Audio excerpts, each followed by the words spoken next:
Many of the ships in the NATO convoy gathering off Edinburgh had come a long way to be here. For the American vessels in the convoy, they'd traveled across the breadth of the Atlantic Ocean. For the men of HMS Somerset, although Britain was their home, they'd had to sail from their station in the Adriatic to join the growing fleet here. Somerset's closeness to Britain made her mission feel all the more pressing, positioned directly between their home and the war. As a Type 42 guided missile destroyer, Somerset was broadly used for surface warfare, though it also possessed submarine detection equipment. 140 meters long and displacing around 5,000 tons at combat loadout, Somerset held 300 souls in her metal confines. Captain Seymour walked the length of Somerset's operations room, the warship's nerve center.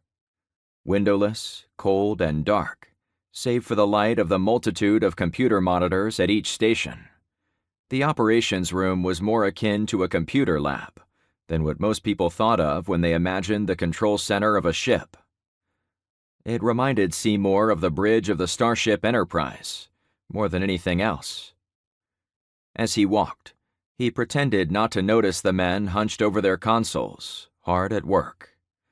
The murmurs of officers speaking into microphones, gathering and providing information necessary to the functioning of the ship. It did a captain's image good to remain aloof, detached, almost mythical. Seymour found that too much meddling and micromanagement undid that picture. It reminded the men that he was only a man like they were. Seymour was a Navy man, from a Navy family.